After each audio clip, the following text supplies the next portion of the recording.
नमस्कार, सत श्री अकाल, वणक्कम। मैं आपका भाई विवान स्वागत करता हूं मेरे YouTube channel the Adhiraj classes पे। और गाइज, आज की वीडियो में हम पढ़ेंगे टाइप्स ऑफ मोशन। ठीक है।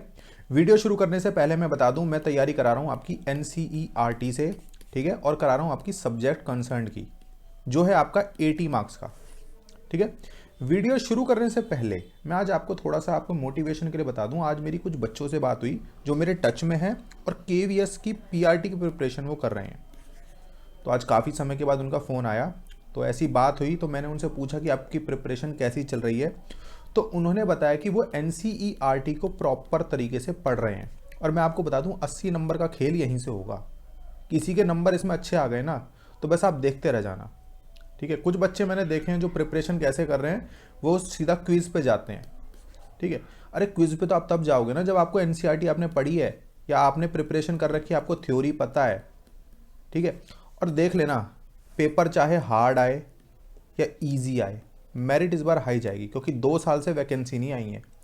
वैकेंसी जैसे आएगी, लोग भरे बैठे हैं, अपनी तैयारी उनकी ऐसी चल रही है कि बस पेपर आ जाए, उनको पेपर दे दो और देखो फिर वो क्या छक्का मारते हैं। ठीक है। तो गाइज, पढ़ना शुरू कर दो, थ्योरीज पढ़ो। ठीक है।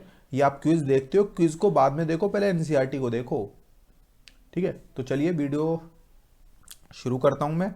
टाइप्स ऑफ मोशन में पढ़ा रहा हूं आपको, गति के प्रकार। ठीक है। इसमें हम सीखेंगे कि कौन कौन सी गतियों के प्रकार हैं, और आपके जो आपने सिलेबस है आपका KVS PRT का, जनरल साइंस का, उसमें मोशन कौन कौन से दिए हैं और कौन कौन से जनरली मोशन एग्जाम्स में पूछे जाते हैं, वो सारे हम डिस्कस करेंगे इसमें। ठीक है। चलिए आगे चलते हैं। गाइज, आपको मेरी स्क्रीन पे कुछ पिक्चर्स दिखाई दे रही होंगी। आप इन तीनों पिक्चर को देख के बताइए क्या मोशन जो हो रहा है यहाँ पे वो सेम है। अगर आपने मेरी लास्ट वीडियो नहीं देखी है कि मोशन क्या होता है, तो मोशन मैंने बताया था, मोशन होता है change in a position of a body with time. यानी टाइम के अनुसार किसी भी ऑब्जेक्ट की पोजीशन में जो चेंज होता है उसे हम मोशन कहते हैं, या वस्तु की स्थिति में परिवर्तन होता है समय के अनुसार, उसे हम गति कहते हैं। तो यहाँ पे जो गति हो रही है वो क्या वो सेम है? आपका आंसर होगा नहीं।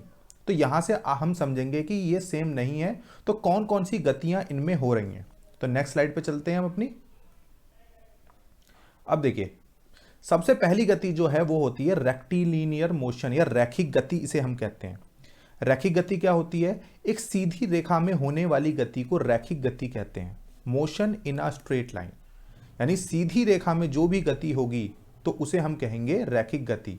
चाहे वो फॉरवर्ड हो, बैकवर्ड हो, अगर वो सीधी रेखा में या अपवर्ड भी हो तो उसको हम कहेंगे रैखिक गति। इसके एग्जाम्पल्स आप देख सकते हैं, जैसे बस का या गाड़ी का बिल्कुल सीधी लाइन में चलना, जो परेड हो रही है बिल्कुल सीधे सीधे कर रहे हैं, car moving on a straight line. ठीक है। और जैसे कि आप रॉकेट देखते हैं ना, रॉकेट बिल्कुल सीधे जाता है बिल्कुल आकाश में। ठीक है। तो वो भी क्या है, कौन सी गति का उदाहरण है? रैखिक गति का, या फिर लीनियर मोशन, रेक्टिलिनियर मोशन इसे हम कहते हैं। क्लियर है? अगले मोशन पे चले हम। अगला मोशन आप देखिए, अगला मोशन है आपका सर्कुलर मोशन, इसे हिंदी में हम कहते हैं वृत्तीय गति। ठीक है। वृत्तीय गति आप समझ गए होंगे, यानी कि जब कोई गति वृत्ताकार मार्ग में गति करती है, यानी जब कोई वस्तु वृत्ताकार मार्ग पर गति करती है तो उस वस्तु की गति को वृत्तीय गति कहा जाता है। Moving along with circumference of circle, यानी ऐसी गति, ये आपको पता है ये इसका सर्कमफ्रेंस है, इसके ऊपर जो गति होगी या इसके अलोंग जो गति होगी उसको हम क्या कहेंगे?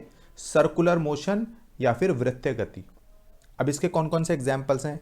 एक तो एग्जाम्पल आपको दिख रहा है, जो हमारी अर्थ है वो सन के चारों ओर घूमती है, प्लैनेट्स जो हैं वो सन के चारों ओर घूमते हैं।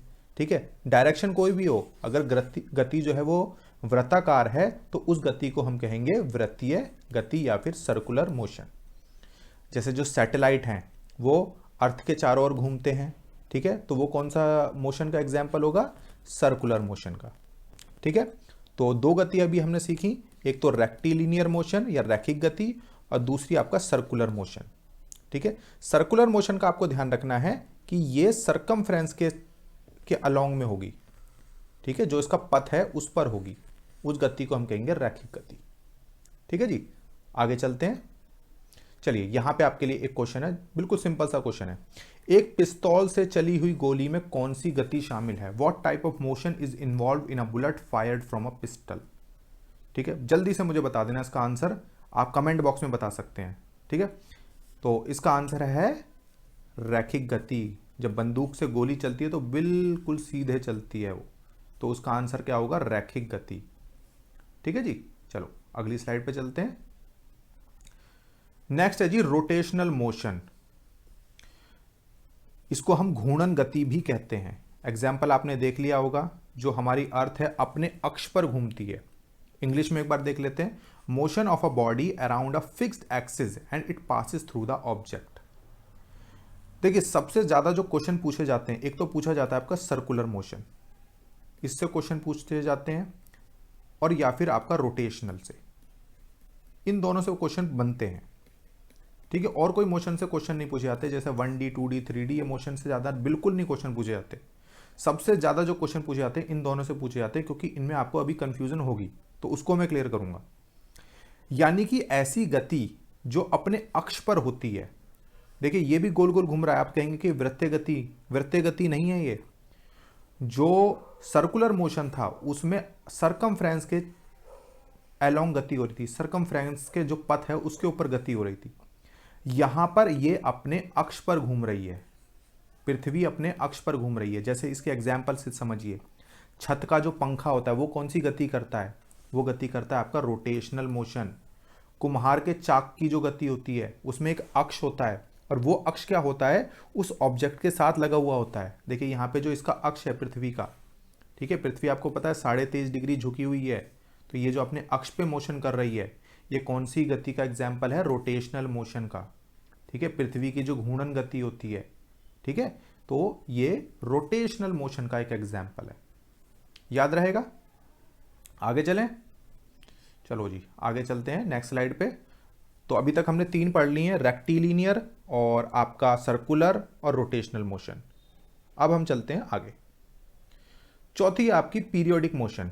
ठीक है, इसे आप आवधिक गति भी कह सकते हैं। ठीक है, एग्जाम्पल आप देख सकते हैं, 2 मेरे सामने आपको देख पा रहे होंगे। Motion that repeats in equal intervals of time. ऐसी गति जो समय के अंतराल में या बराबर अंतराल के बाद खुद को दोहराती है, आवधिक गति के रूप में जानी जाती है। ठीक है, अब मान लीजिए इस पॉइंट पे हम मान लेते हैं, इस पॉइंट पे तो घड़ी की जो ये गति है कुछ यहाँ पे आएगी, फिर वापस इसको रिपीट करेगी और एक निश्चित अंतराल के बाद यहाँ पे आएगी। ठीक है, फिर यहाँ पे आएगी, फिर यहाँ पे आएगी। तो ये कौन से मोशन का एग्जाम्पल है? पीरियोडिक मोशन का, यानी एक अवधि के बाद दोबारा उसी पॉइंट पे आ जाना। जैसे पेंडुलम का जो मोशन होता है, ठीक है, पहले इधर जाएगा, फिर इधर, फिर इधर, फिर इधर। ठीक है, तो मोशन जो है एक अवधि के बाद, एक टाइम इंटरवल के बाद वो रिपीट होता है, तो ऐसे मोशन को हम कहेंगे पीरियोडिक मोशन। ठीक है, अब आपके दिमाग में एक सवाल आ रहा होगा कि ये जो मोशन है इसको हम कुछ और भी नाम दे सकते हैं? जो घड़ी के अंदर जो मोशन हो रहा है, क्या इसको हम कुछ और भी नाम दे सकते हैं? बिल्कुल दे सकते हैं। एक क्वेश्चन देखते हैं, तब आपको ज्यादा क्लियर हो जाएगा। चलिए जी, आपके सामने एक क्वेश्चन है मेरी स्क्रीन पे। एक सीधी रेखा में चलती कार के पहियों में कौन सी गति शामिल है? Motion involve in wheels of car moving in a straight line. एक कार है, ठीक है, उसका जो व्हील है, जो पहिया होता है, ठीक है, वो कार बिल्कुल सीधे चल रही है, बिल्कुल सीधे। तो आपको बताना है जो कार का पहिया कौन सी गति कर रहा है, कौन सा मोशन कर रहा है। तो आपके पास 4 ऑप्शन है, रेक्टिलिनियर मोशन, रोटेशनल मोशन, या फिर बोथ ए एंड बी, यानी ये दोनों मोशन कर रहा है, या पीरियोडिक मोशन। तो अब आप देखिए इसमें कौन कौन से मोशन शामिल हो सकते हैं। देखिए बिल्कुल सीधी रेखा में चल रही है तो रेक्टिलिनियर मोशन होगा, रैखिक गति होगी। रोटेशनल मोशन, इसकी एक अक्ष होता है यहाँ पे, इसी के चारों ओर ये पहिया घूमता है, तो रोटेशनल मोशन भी होगा। ठीक है, पीरियोडिक मोशन, पीरियोडिक मोशन में ये एक टाइम के बाद, इसकी स्पीड अगर कांस्टेंट है तो एक टाइम के बाद ये वापस अपने पॉइंट पर आएगा। तो यहाँ पे ये तो लिखा नहीं है कि स्पीड इसकी कांस्टेंट है, तो यहाँ पे जो इसका आंसर हो जाएगा वो हो जाएगा ए एंड बी दोनों। रैखिक गति भी हो रही है इसमें, घूर्णी गति भी हो रही है, लेकिन आवधिक गति नहीं होगी, क्योंकि आवधिक गति के लिए उसकी स्पीड जो है वो कांस्टेंट होनी चाहिए, यानी एक निश्चित अंतराल के बाद वो अपनी आवर्ती के या उसी पोजीशन पे दोबारा आना चाहिए। ठीक है, यहाँ पे स्पीड के बारे में हमें कुछ नहीं बताया कि स्पीड कांस्टेंट है या नहीं, तो आवधिक गति नहीं होगी। ध्यान देने वाली बात है ये। ठीक है, आगे चलूँ मैं? तो अभी तक हमने 4 मोशन पढ़ लिए हैं। अभी देखिए ये जो क्लास हो रही है ये आपकी थ्योरी क्लास है। क्वेश्चन किस किस तरीके से हो सकते हैं मैंने थोड़ा सा इंटरेस्टिंग बनाने के लिए एक एक दो दो क्वेश्चन इसमें रखे हैं। इसके बाद जब सेशन लूंगा मैं क्विज सेशन, तो कैसे कैसे एग्जाम्स में क्वेश्चन पूछे गए हैं वो मैं आपसे कराऊंगा। इससे पहले की वीडियो अगर किसी ने नहीं देखी है उसमें मैंने मोशन के बारे में और स्पीड के बारे में बताया था, और स्पीड में भी जो एवरेज स्पीड के कैसे कैसे क्वेश्चन पूछे जाते हैं ये भी मैंने आपसे डिस्कस किया था। ठीक है, और लास्ट ईयर जो क्वेश्चन पूछे गए थे वो भी मैंने आपको बताए थे। ठीक है, देखिए क्वेश्चन बनता है या तो स्पीड से बनता है और या फिर बनता है आपके जो सर्कुलर मोशन और रोटेशनल मोशन, क्योंकि इसमें थोड़ी सी कंफ्यूजन होती है तो यहाँ से क्वेश्चन ज़्यादा बनते हैं। ठीक है, लेकिन पढ़ना हमें सारा है। ठीक है, क्या पता एग्जामिनर के मूड में क्या है वो कौन सा क्वेश्चन इसमें डाल दे। चलो जी आगे चलते हैं। देखिए अब अगर आपने सिलेबस देखा होगा तो उसमें ये दोनों जो मोशन है ये तो आपको बिल्कुल लिखे हुए हैं उसमें, यूनिफॉर्म मोशन और नॉन यूनिफॉर्म मोशन। ठीक है, देखिए यूनिफॉर्म मोशन क्या होता है? यूनिफॉर्म मोशन एक ऐसा मोशन जिसमें कि इक्वल डिस्टेंस कवर जाती है और इक्वल इंटरवल ऑफ टाइम में। कहने का मतलब यह है कि मान लो 1 मिनट हुआ, ठीक है, गाड़ी ने 10 मीटर की दूरी तय कर ली, 2 मिनट हुआ 20 मीटर की, 3 मीटर हुआ 30 मीटर की, 4 मीटर हुआ 40 मीटर की, 5 मीटर हुआ 50 मीटर की। अब आप यहाँ पे देखो, यहाँ पे स्पीड जो है वो इक्वल है या नहीं है? स्पीड इज कांस्टेंट, यानी कि ऐसी गति जिसमें स्पीड बिल्कुल इक्वल रहेगी तो उसको हम कहेंगे यूनिफॉर्म मोशन। ठीक है, इसमें अगर हम ग्राफ बनाएं, एक एक्सिस पे हमने लिया है जो टाइम है और यहाँ पे हमने लिए हैं जो हमारी डिस्टेंस है, तो इस स्थिति में जब भी हम यूनिफॉर्म मोशन का ग्राफ बनाएंगे तो वो हमेशा सीधी रेखा होगी, ऑलवेज अ स्ट्रेट लाइन। इसके एग्जाम्पल क्या क्या हो सकते हैं? सीधी गति, स्थिर गति से सीधी सड़क पर चलती हुई कार, कार चल रही है बिल्कुल उसकी स्पीड कांस्टेंट है। स्थिर गति पर एक निर्धारित ऊंचाई पर उड़ता हुआ विमान, यानी कोई हेलीकॉप्टर उड़ रहा है उसकी स्पीड कांस्टेंट है। ठीक है, तो ये कौन कौन से एग्जाम्पल है यूनिफॉर्म मोशन का, यानी इसको हिंदी में हम कहेंगे एक समान गति। एक्सप्लेनेशन हिंदी और इंग्लिश दोनों में है। ठीक है, अब अगले मोशन पे चलते हैं। यूनिफॉर्म मोशन देख लिया, नॉन यूनिफॉर्म मोशन क्या होगा? इसका ठीक अपोजिट। अपोजिट आपको पता है, यानी कि स्पीड अब इक्वल नहीं रहेगी। मान लो पहले मिनट में उसने मान लो 10 मीटर, दूसरे में वो 15, 3 में हो सकता है उसने स्पीड अपनी बढ़ा दी। ठीक है, अब वो आ गया 30 पे। ठीक है, चौथे मिनट में उसने फिर कम कर दी, अब 35 रह गई या 32 रह गई। तो स्पीड जब कांस्टेंट नहीं होगी, ठीक है, तो उसको जो एग्जाम्पल है वो किसका एग्जाम्पल होगा? नॉन यूनिफॉर्म मोशन का।